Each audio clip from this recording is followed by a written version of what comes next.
Good evening. बात करनी है मेरे को आप लोगों से डायबिटीज़ एंड पोल्यूशन के ऊपर। अभी भी आजकल में टाइम्स ऑफ इंडिया में आर्टिकल भी था इस बारे में। जैसे दिल्ली में या मेट्रोज में ज़्यादा जो है एयर क्वालिटी इंडेक्स AQI जिसे कहते हैं, जितनी बुरी तरह से बिगड़ रहा है, तो अभी भी रिसर्च स्टडी आई है कि जितना ज़्यादा पोल्यूशन हो रहा है टाइप 2 डायबिटीज़ उतनी ज़्यादा बढ़ रही है।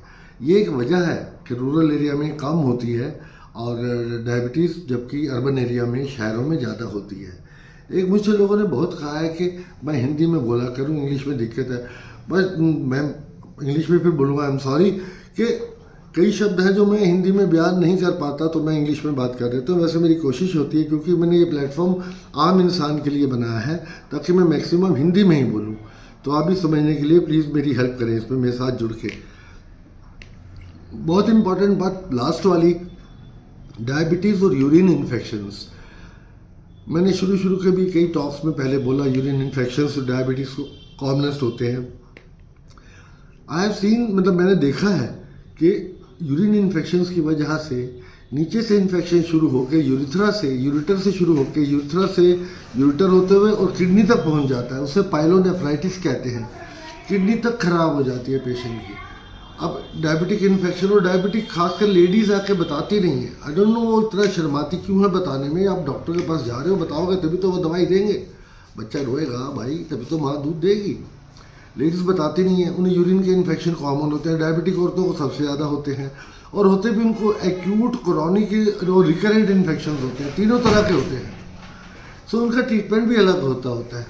इवन यूजली अगर उनका अल्ट्रासाउंड कराएंगे तो ब्लैडर की जो वॉल होती है उनकी इरेगुलर और थिक वॉल होती है ब्लैडर की, जो अपने आप में एक सबूत है कि इनको रिकरेंट बार बार यूरिन का इन्फेक्शन होता है। उनके सिम्टम्स क्या होते हैं, मैं सिम्टम्स बता देता हूँ अगर आपको नहीं पता।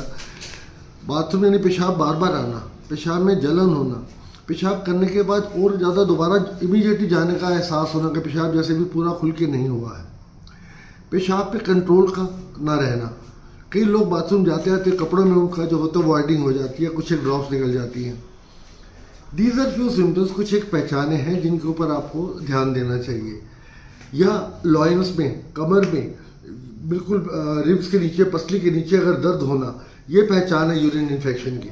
तो उसके लिए या तो यूरिन पहले टेस्ट करा लीजिए जाकर, रूटीन टेस्ट, सिंपली 100-150 रुपये का टेस्ट है वो करा लीजिए, या डॉक्टर को जाके बताइए। आप एटलीस्ट बताएंगे तो वो केयर करेगा। क्योंकि अगर ये यूरिन इन्फेक्शन होता रहा और आपको डायबिटीज़ है और डायबिटीज़ अनकंट्रोल्ड है, तो अनकंट्रोल्ड डायबिटीज़ इन्फेक्शन को बढ़ाएगी, इन्फेक्शन डायबिटीज़ को और बढ़ाएगा।